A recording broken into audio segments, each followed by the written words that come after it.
Good morning, everybody. As I think all of you know, we have closed the Vedanta Hall until the lockdown ends. So we happily can keep going though via Zoom. We're also recording the Sunday talks and they'll be uploaded later to YouTube. So welcome to those who join us later via YouTube. This morning, as announced, we have the monthly talk by Prabhujika Gayatri Pranaji on Raja Yoga. And I'm noting that there's a fair few of you who have joined us live via Zoom. So we could follow our usual program of having some question, answer and discussion after the talk. Well, at least we can invite you to do that. We'll see if there are questions. We're happy to have a little question answer session. Now I'll request Gayatri Pranaji to come in and give her talk on Raja Yoga.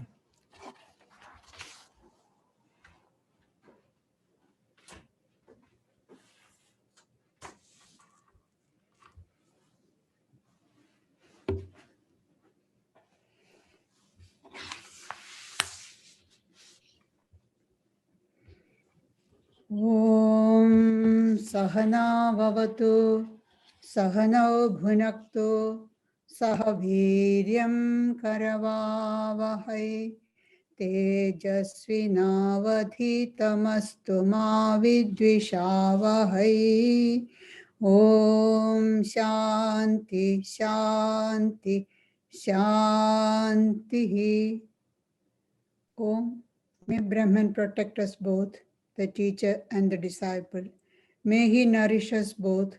May we both work together with great energy. May our studies be vigorous and fruitful. May we not hate or criticize each other. Om, peace, peace, peace.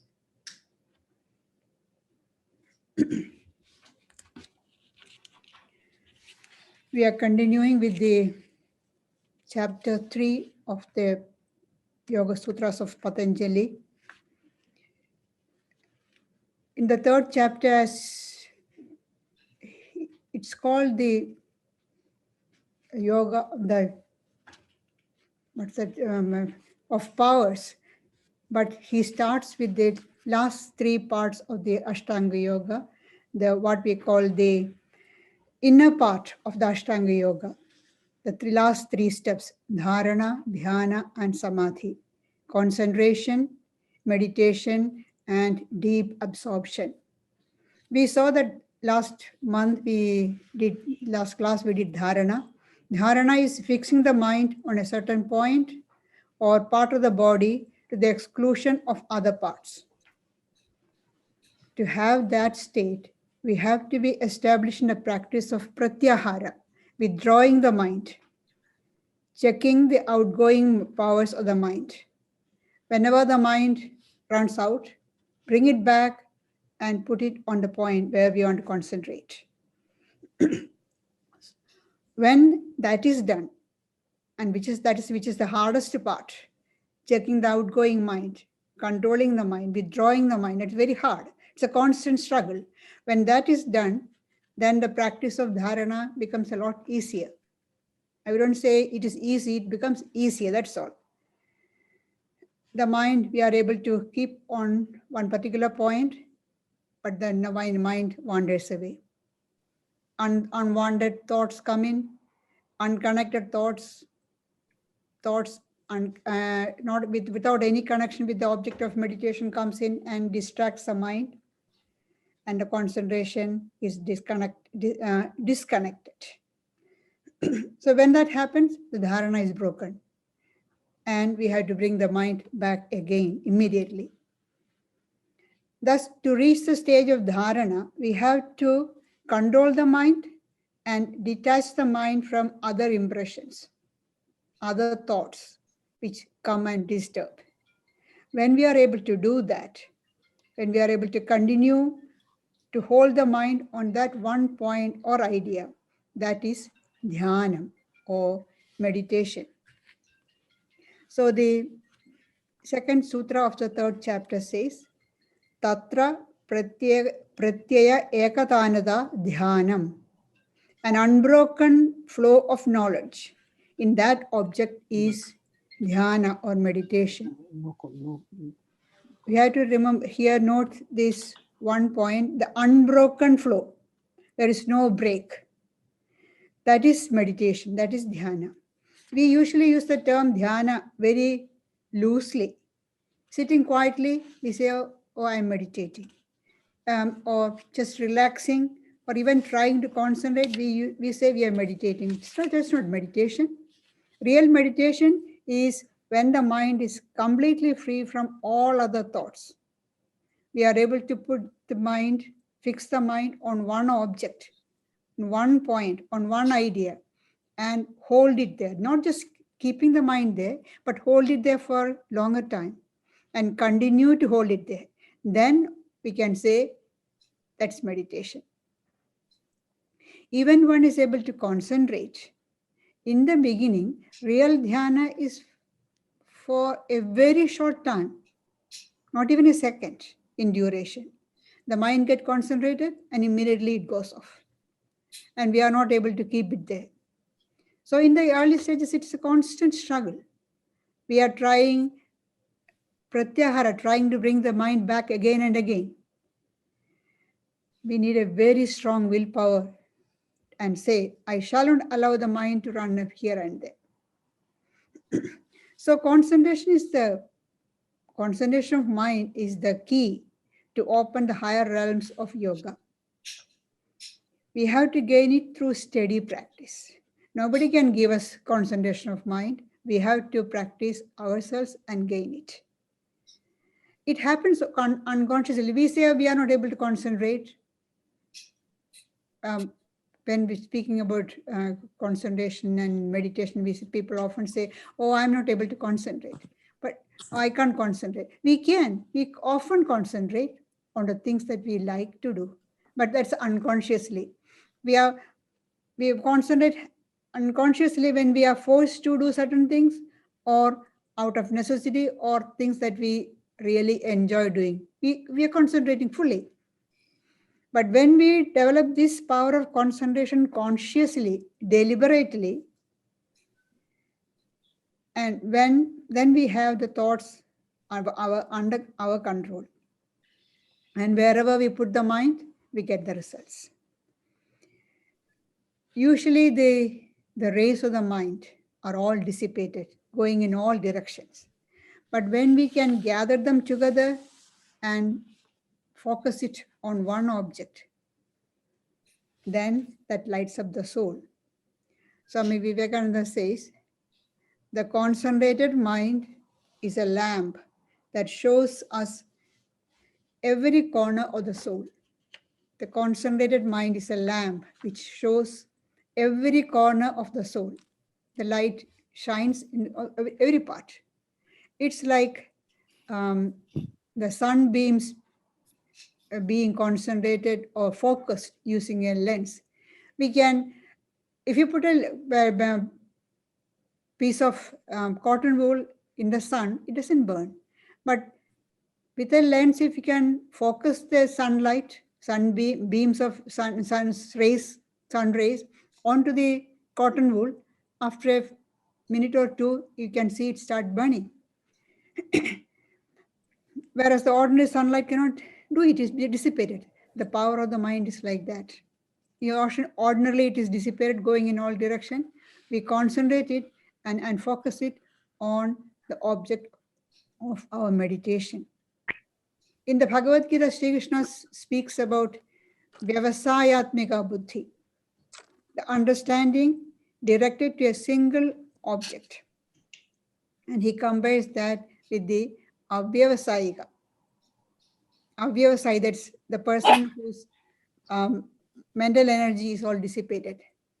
And he says that person is Behushaka, going in different directions. So he loses control and the energy is dissipated and there is no control of the mind. By repeatedly holding the mind, it becomes steady and gradually stop jumping around. And when the mind is held in that point on the object of our meditation for a longer period, then it becomes dhyana. When you just hold it there, it is only dharana. But when you can hold it, continue holding it in that same point without any obstruction, without any distraction, then it is dhyana. We see in the sutra says, Ekatanata, unbroken stream. That's the difference between dharana and dhyana. In dharana, we are able to fix the mind on the spot, on the point of meditation, on the object of meditation, it goes away. A distracting thought comes, it moves away. But in dhyana, we are able to keep it there for longer period. Any break in the continuity is a distraction. Sri Ramakrishna gives the example of telegraphic wire. And in those days, there was no wireless, it's only the telegraphic wire. Any break, he says, any break in the wire, the message can be transmitted. It's only when the wire is without any break, then the message is transmitted. Dhyana is like that, constant, continuous flow, without any break. Through steady, regular practice, as concentration becomes deeper, then the distractions appear less and less frequently. And that shows that we have gained greater control of the mind. And when there is no distractions at all, and the mind moves in an unbroken stream, the example they give is as oil poured from one vessel to another flows in an unbroken stream. Water, if you pour, there may be breaks, there may be gaps, but oil flows continuously. That's why the example is given of oil. Then it is meditation. In the early stages, it's a constant struggle with the distractions. But if we try to remove the distractions, actually we are making them stronger by paying attention to the distractions, and they gain strength and power. The only way is to ignore the distractions and focus on our object of meditation. For example, ignore the distracting thoughts and focus on the repetition of the mantra or repetition of Om. Swami Turiyananda asks us to write on the walls of our mind to distracting thoughts, no admission, no entry. Suppose a visitor comes to your house. You don't pay any attention to the visitor. It completely ignores the person. The person may come again 2 or 3 times, then slowly will stop coming because we ignore the person. The thoughts are like that. If you ignore them, the distracting thoughts, we completely ignore them and concentrate on what we have to do. It's concentrate on the thought of God, concentrate on the object of meditation. Then these distracting thoughts slowly become weaker and weaker, and they disappear. We take the color, the characteristics of the thought we keep in our mind. If we keep pure, holy thoughts, we become pure and holy. If you keep impure, holy thoughts, unholy thoughts, evil thoughts, we become evil and wicked. That's the characteristics of the mind. It takes the color of what it contains. Unlike gas, which takes the shape of the container, the mind takes the shape of the contained. And the longer we keep these thoughts, the greater will be the effect. If we are able to meditate on divinity, keep the mind on the divine with intense concentration, then we become divine. It happens the other way also. So we see both Buddha and Swami Vivekananda says, we are what our thoughts are.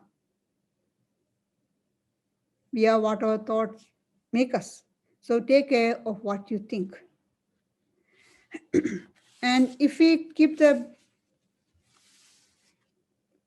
thoughts, any thought, near in front, close to the pure heart, it takes the color of that. Just like a crystal takes the color of an object kept in front of it. If you keep a flower, say red flower in front of a crystal, the crystal looks red. If you keep a blue flower, it looks blue. The mind is like that, takes the color of the thoughts it kept in that. Swami Bhaskarananda, he quotes an incident that Mahendra Datta, Swami Vivekananda's younger brother, has described in one of his books. He talks about a circus performer. This circus performer was able to tame or deal with wild tigers. He could subdue instantly wild tigers brought fresh from the jungle.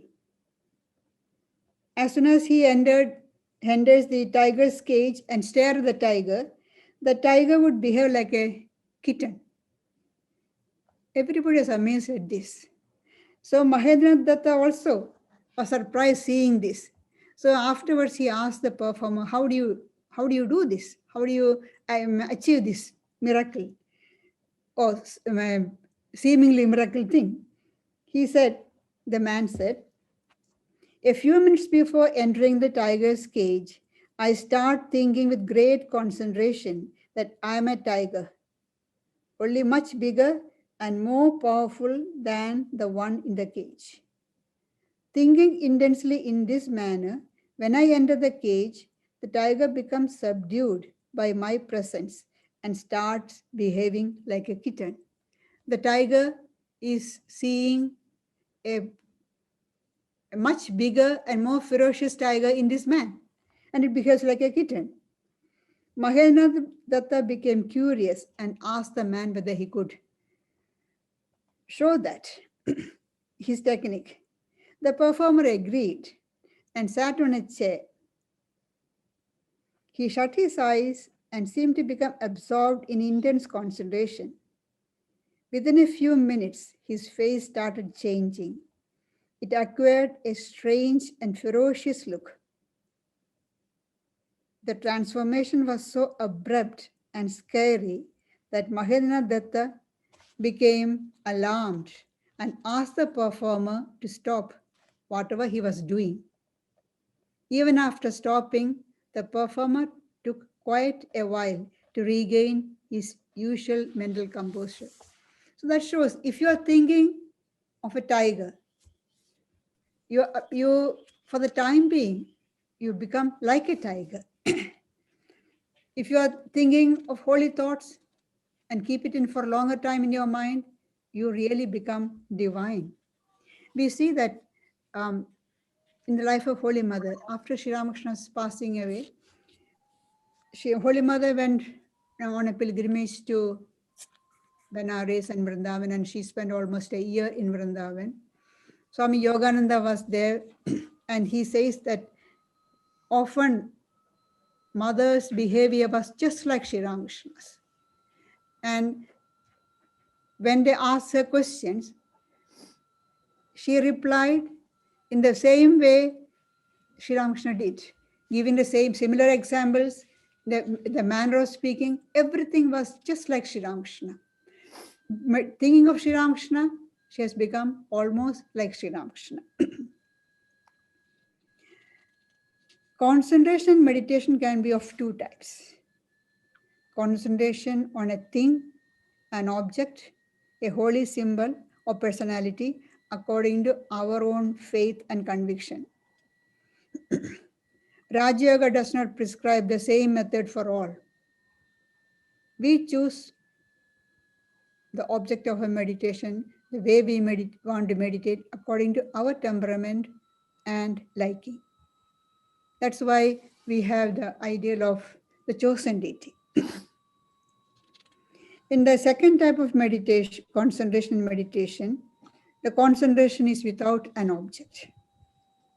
There's no object to concentrate on. we try to know the truth of our own being, the ground of our being. And here we examine the contents of our mind. What are the thoughts inside? And we examine them, analyze them, and try to detach ourselves from the content, from the thoughts. And as we detach ourselves from the thought, slowly, the thoughts disappear from the mind. And gradually the mind becomes pure. When we concentrate on this pure mind, when we are able to meditate with this pure mind, we see the light from within. So Sri Ramakrishna says the pure mind and the pure self are the same. There's no difference. The pure mind is, say, one with the pure self. But most people need an object, an idea to concentrate on. In his lectures on Raja Yoga, Swami Vivekananda gives a few examples of meditation. I'll just quote one of his meditations. Swamiji says, think of a space in your heart, and in the midst of that space, think that a flame is burning. Think of that flame as your own soul, and inside the flame is another effulgent light, and that is the soul of your soul, God. Meditate upon that in the heart. So Swamiji is asking us to meditate on a flame within the heart. So we need some object. In meditation, according to Bhakti Yoga, we concentrate our mind on the form of our chosen deity, the form of God or divine incarnation we like most. In all this meditation, we become conscious of three things. Shabda, that is sound. Sound does not mean just sound. Sound means can be sound, sight, everything is included. The next one is artha, meaning. And finally, jnana, knowledge. When we get any perception from the external world, all these three are present in that.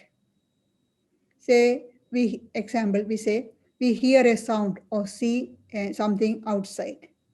First, there is the external vibration. Then, the motion of the nerve that carries this vibration to the mind. And thirdly, the reaction of the mind, as a result of which the knowledge of the object flashes in our mind. So, Shabda is a symbol taken for meditation. Artha is what does the symbol mean? And Jnana, what is the meaning of that meaning? Now let's look at the example of, say, you are meditating on the form of Sri Ramakrishna. Now, Shabda is the name and form of Sri Ramakrishna. And what is the Artha? What is the meaning? Meaning behind the name and form, what does it represent? Sri Ramakrishna often spoke of his experience of melting away, getting dissolved in the ocean of God consciousness. Just like a salt doll gets dissolved in the ocean. And that is the Artha. He is getting dissolved in the ocean of God consciousness. He's becoming one with God consciousness. And what's the third one? Jnana, the meaning of the meaning. The meaning is he's getting dissolved in God consciousness. So what does that mean? It means that Sri Ramakrishna is one with the divine ground. So in every meditation, these three are there. Shabda, Artha, and Jnana. Thus, we start meditation with the gross object and slowly go to finer and finer until we come to the objectless. When we speak about the jnana, it's a meaning of the meaning. There's no object, it's completely objectless. So we start with concentration, that is dharana. Then it continues to dhyana or meditation. And finally, it culminates in samadhi, absorption, deep absorption. So the Sutra 3 says, Tadeva ardhamatra nirbhasam swarupa shunyamiva samadhihi. When that giving up all forms reflects only the meaning, it is samadhi. Giving up all forms reflects only on the meaning. All the forms are given up and only the meaning is taken, concentrating only on the meaning. In our ordinary sense perceptions, whatever we perceive is colored by our mind. Whatever our, our imaginations, our expectations, our biases, all that color, what we see, what we hear, what we smell, all our perceptions. We do not hear or see the object or thing in itself, in its real nature, but what we imagine it to be or what we expect it to be. So that's why the different people see the same thing differently. Or say example, a teacher teaches the class. The students are sitting, but each one hear differently, understand differently, because each one's mindset is different. In samadhi, we perceive the object in its true nature, without any distortion. We don't. The mind is completely free from thoughts, completely pure. There is no distortion, no distraction, no nothing, no coloration. The mind is pure, crystal clear. So we perceive the thing in itself, the object in its true nature, whatever is object. We often see Sri Ramakrishna saying in the gospel that I see God in you. We can see that once Hasra took Sri Ramakrishna to task. Why are you so concerned about these youngsters? Always talking about Narendra, Rakhal. Why don't you keep your mind on God? You should do that. And the moment Sri Ramakrishna did that, his mind went into samadhi. So, and again, another time, Narendra said, you're always thinking about me. Remember the story of Jadabharata? You may have the same fate. Sri Ramakrishna got frightened. And he went to Mother Kali. And Mother said, you love him because you see God in him. So he told often we see him telling his disciple, I see God in you. He was seeing them in their true real nature, not as the external form, not the human being, but their real divine nature. That was what he's seeing. He was seeing, or his mind was on the meaning of the meaning. Only those who have reached a very high state can experience this samadhi. Samadhi, so we can say, is a state much higher than having visions or trance. Here the person who is attaining has gone to samadhi, has transcended both name and form. Patanjali says, Swarupa Shunya, giving up all forms. There is no forms there. Beyond all name and form. Going beyond name and form, the absolutely pure mind becomes one with pure consciousness. The salt doll becomes one with the ocean. All the great seers, sages, and incarnations like Krishna, Buddha, Jesus, Sri Ramakrishna, they all speak of this state, not from book knowledge, but because they had their personal experience. Book knowledge is different, and personal experience is different. They have experienced this stage, they have gone there, and then come back and trying to tell us, giving us some hints. Then we may wonder, if they all have experienced the same state of samadhi, why do they speak differently?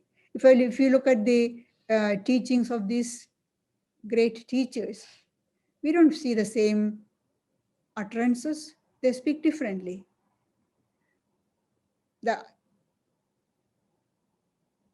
They speak differently because of the limitations of the language and the understanding of their followers to whom they are speaking.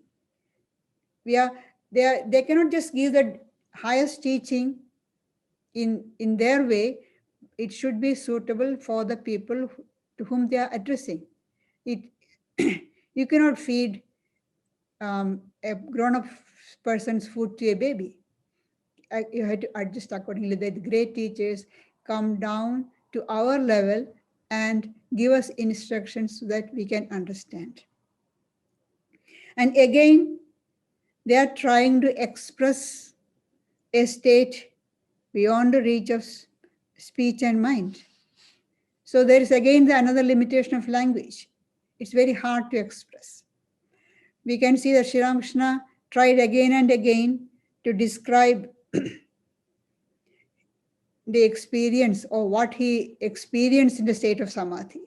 As the mind gets deeper and deeper in concentration, what he's experienced, he tries many times to explain to his disciples. And beyond a certain level, he could not. Every time he tried, his mind merged itself into samadhi. Then how can he describe what is it experiencing? That is why that state of self-consciousness, divine consciousness, the Upanishad says, avang manasa gocharam, beyond speech and mind. It can only be described as not this.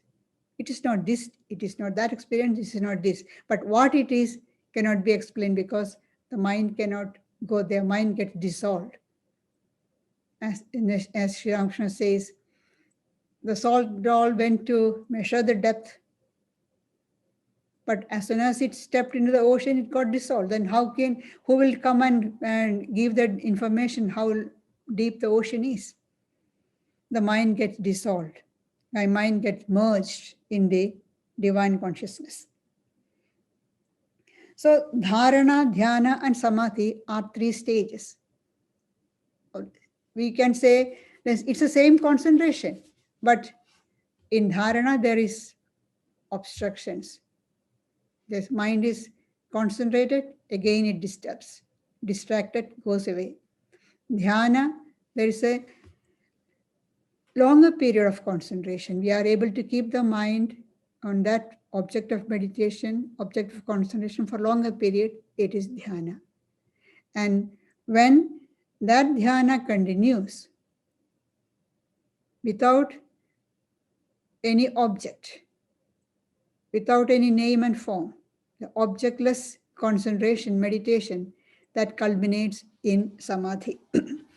So Patanjali, actually they have given a time, how long you have to concentrate. They say, if you can concentrate the mind completely without any distraction, without moving away, full concentration for 12 seconds, it is 1 dharana.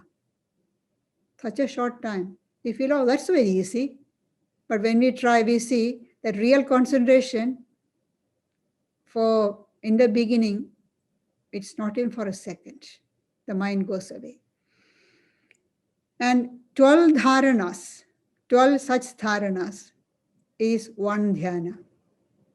That is 12 into 12, 144 seconds. If you can concentrate fully, it is dhyana. That is, if we can concentrate our mind completely for 2 minutes and 24 seconds, it is dhyana. And 12 such dhyana makes one samadhi. It's 28 minutes and 48 seconds. If we can concentrate fully without the mind moving anyway, the mind become objectless, then that is samadhi. Samadhi is the superconscious state. The mind, usually our ordinary mind moves on two levels, the conscious level and the unconscious level. Many things that we do in our daily life, we eat food, that we do consciously, but the digestion of the food is done unconsciously. We breathe, we are not doing it consciously, it's done automatically. Breathing, digestion of food, blood circulation, strengthening the body with the food, all that is done unconsciously. There are so many things we do unconsciously. Then they come the conscious level, what we ordinarily, our day-to-day activities, many of the things we do consciously. Some of the things we have, over the period becomes so habituated, we don't have to pay attention. But still that's on the conscious level. Above that, there is another level which they call the superconscious. The mind goes above the conscious level. On the unconscious level, it is instinct. Conscious level, we reason, we analyze. But reason can go only at a certain extent. Beyond that, the reason cannot go. And there comes the superconscious level. Now we may wonder, how can you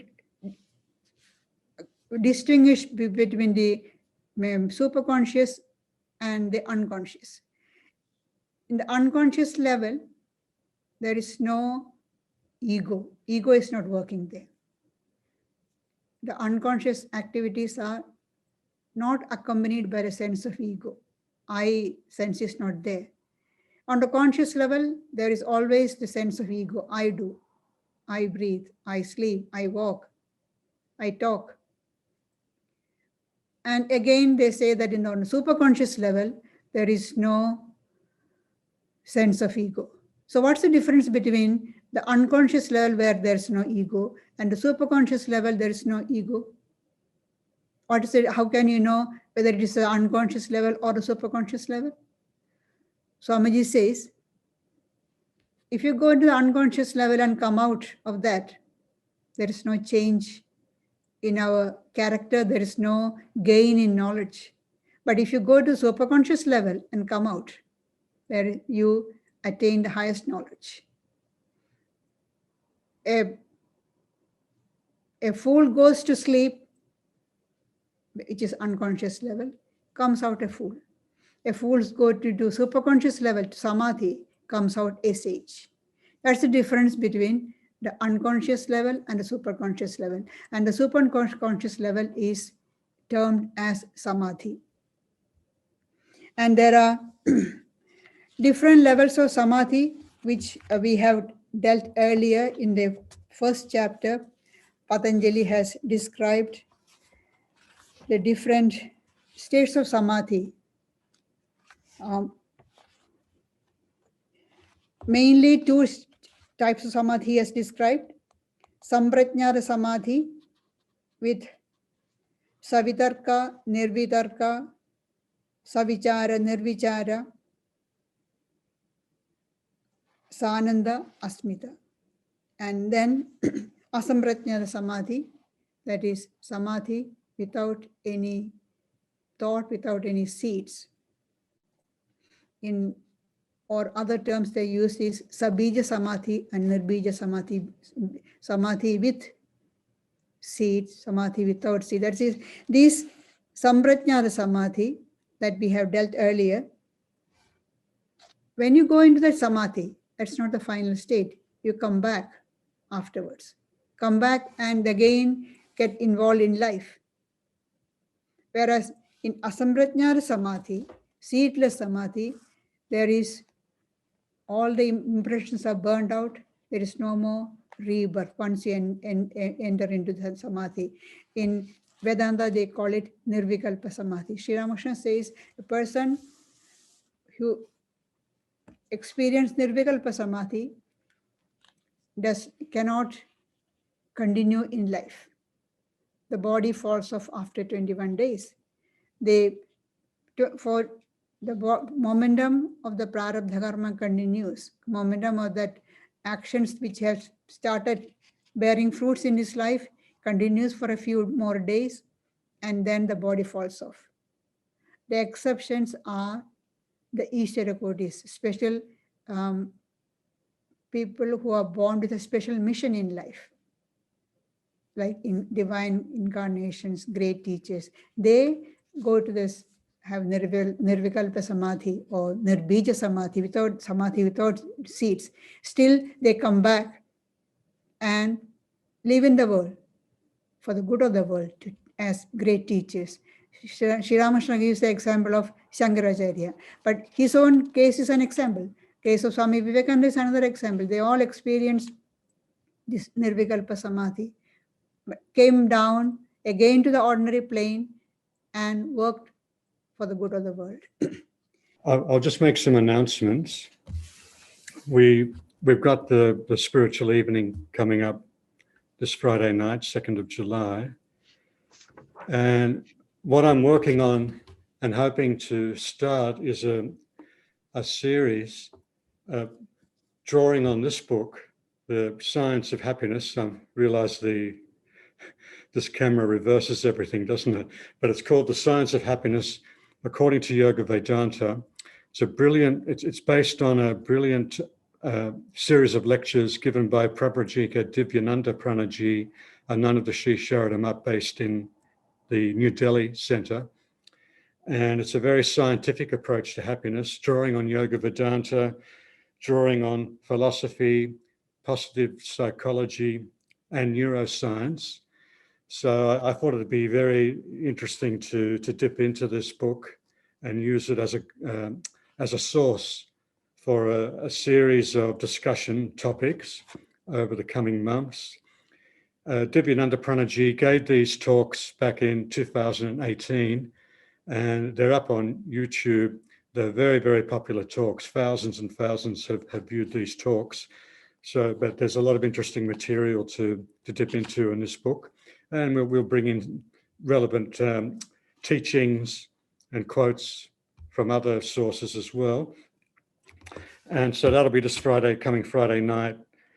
It'll start from 7:30 because there's not going to be anything happening in Vedanta Hall with the silent meditation.